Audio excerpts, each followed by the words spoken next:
back. Although vaccines have been delayed in terms of those being shipped to Canada and therefore being deployed in Canada, we're still reassured by the federal government that they are on track for their goal of every Canadian who wants a vaccine receiving one by the end of September. Is that, though, a message that is believed by Canadians? According to new research from Nanos, only about half of Canadians think so. Nik Nanos is Chief Data Scientist at Nanos Research Group. Nik, thank you for being with us. And let's just kind of step back and start with what you found when you went into the field on this question of kind of the management of vaccine rollout. What sort of responses did you get from the data? Well, when we asked Canadians, pretty simple question, whether they trusted Prime Minister Justin Trudeau and his statement to say that all Canadians would be vaccinated by 2021. You can see about 16% of Canadians said that they believed the statement, another 34% somewhat believed, and the rest either did not believe or somewhat didn't believe. But the key takeaway here is, I would say, the 16%. Those are the Canadians that absolutely believe what the Prime Minister has said, because once you get beyond that 16%, everything else is either not believed or it's kind of wishy-washy. So it speaks to the frame that Canadians are in right now. They hear lots of things from politicians, but they're very cynical in terms of what politicians say will happen, will actually happen. This becomes a material issue for a government that is in the middle of a crisis, is also obviously vulnerable when it brings a budget in the next 6 to 8 weeks. So in terms of how that translates into support for the government, is it possible to make that connection? Do people's support of the Liberals as a party change because of what they think about the COVID handling?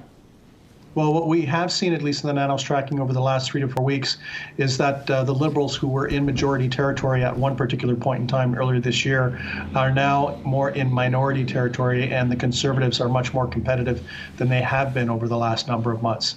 And I think what this has to do with the fatigue. And, I think this also has to do with the whole concept of putting a hard date like September 2021. I think if any politician said, in the second half of 2021, everyone will be inoculated or vaccinated, and that we will try our best to do it as soon as possible, I think a lot more people would find that believable. But when you have what is perceived to be as a hard date, that's when people start asking questions. When obviously Canadians are, I believe all your numbers have shown, still highly concerned about COVID-19. Have you seen any difference in your polling around their level of optimism about the future, about where we're headed? And I know this might also show up in your business sentiment data, but do people feel like things are getting better? Well, they did feel like in the Bloomberg Nanos Consumer Confidence Index that's done every week, what we found, at least, was that December was a fairly decent month. There was a bit of a positive trajectory on the consumer confidence. It moved into positive territory and was on a good positive trajectory. But fast forward to the last 3 weeks, and what we've seen is that upward trajectory has now flattened, where we're in a bit of a holding pattern where, especially if you're in Ontario and Quebec that have had kind of severe or more severe lockdowns than in the past, you're probably wondering what the strength of the economy is going to be like. So what was exuberance, why don't we call it a little bit of mini exuberance in the tail end of 2020 has now turned into kind of flat sentiment right now. So it's been interesting. Obviously, there have been high marks, I believe, and your data has shown this, for the support the government offered through the pandemic. So those programs that were quick to arrive and quick to be deployed. Has that changed at all? Or are Canadians generally still feeling pretty good about things like the CERB program and the business wage subsidy and all of the other things that were put in place to support through the pandemic? Yeah, and in our polling suggests that, I'll call it pandemic phase 1, wave 1, Canadians were generally satisfied. Maybe they weren't enthusiastic and super happy, but they were satisfied with the job that federal and provincial governments were doing, pumping money into the economy, stimulus for individuals and businesses, telling people to social distance and to wear masks, and trying to mobilize against the pandemic. But phase 2, wave 2, is a completely different beast. Because now, as opposed to Canadians doing their bit, they need politicians and the governments to deliver logistically on the vaccine.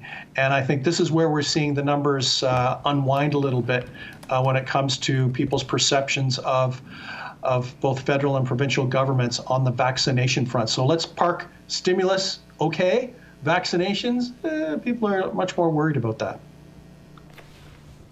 You know, one of the other things that seems to have been parked a little bit has been too much concern about the spending deficits and government spending as much as they have been, because I think the level of the crisis was sort of obvious.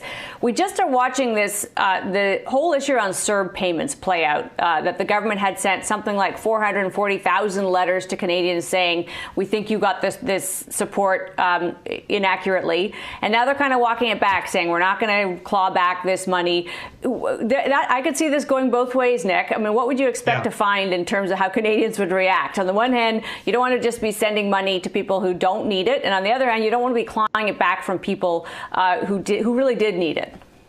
Yeah, actually, I think it's going to be a no-win situation for the government because I think at least for those people that do receive the letters that they shouldn't have got it, they will be upset, and they will continue to be upset regardless of where the government lands on this.